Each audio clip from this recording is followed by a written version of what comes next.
योग विज्ञान के इस ऐतिहासिक चैनल में आपका फिर स्वागत है। आज हम जानेंगे प्राणायाम का एक भाग होता है कुंभक प्राणायाम।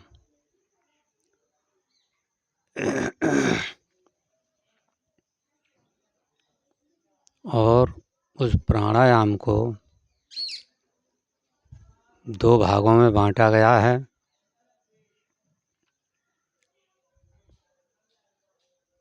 बाह्य कुंभक प्राणायाम, अंतर कुंभक प्राणायाम।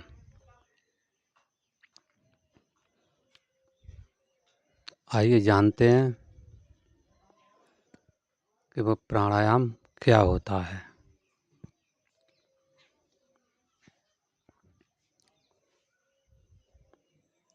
सबसे पहले आसन लगाएं।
ये हमने प्राणायाम किया था अभी।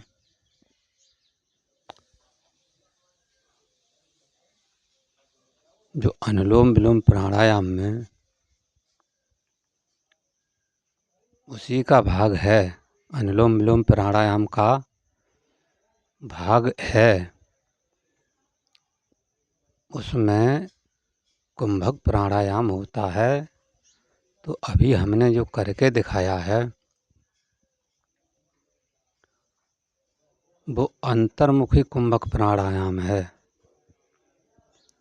क्योंकि इसमें श्वास को रोकना होता है अपने अंदर, उसे कहते हैं अंतर्मुखी। और श्वास छोड़ने के बाद बाहर वहीं के वहीं छोड़कर रुक जाएंगे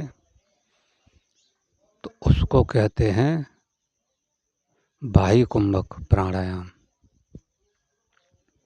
तो अभी हमने ये करके दिखाया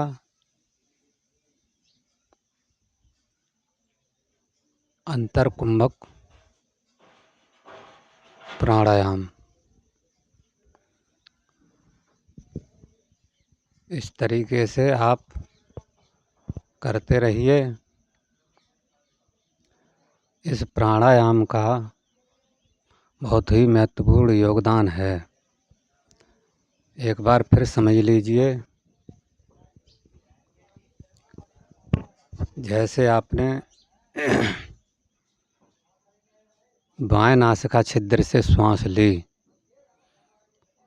और लेने के बाद आप बाहर न निकालें, उस श्वास को अपने अंदर रोक लें।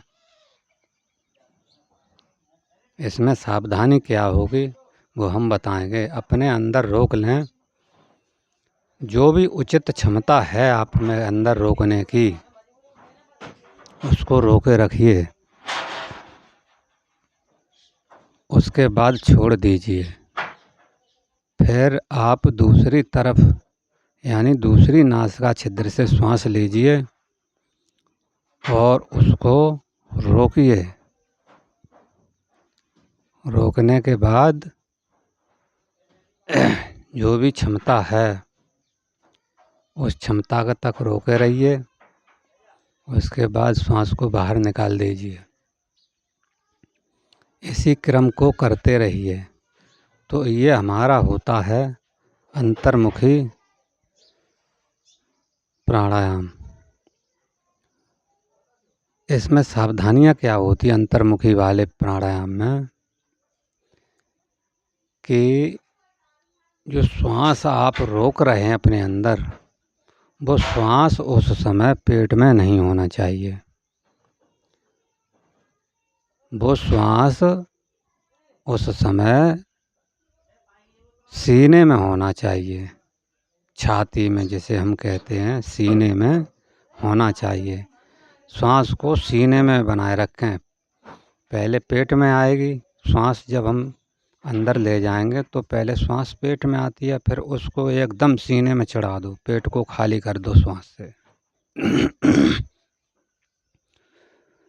तो श्वास को आप सीने में, ये हमारे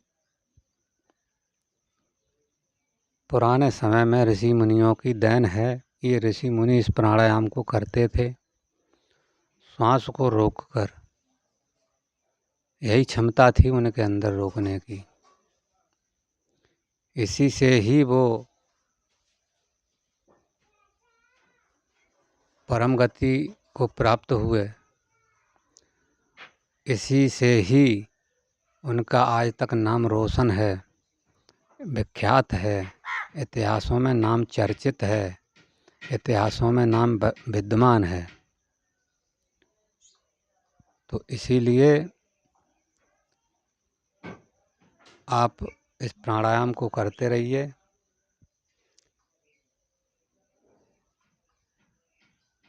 इससे सांसों की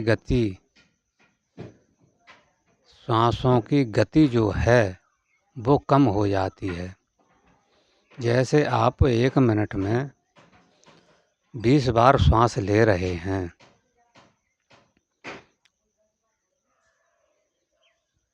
स्वस्थ अवस्था में, तो गति उसकी कम होकर 18 हो जाएगी। वह अवस्था स्वस्थ होगी तो वहाँ पर आपको जो है सांस फूलने की बीमारी वो ख़त्म हो जाती है।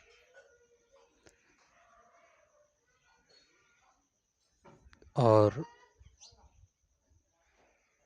कहते थे पूर्वज भी मतलब समझाया करते थे, इतिहासों में बताते हैं कि ऋषि मुनि इतने समय तक जीवित रहे, उतने समय तक जीवित रहे, सब उनके पास प्राणायाम विद्या थी।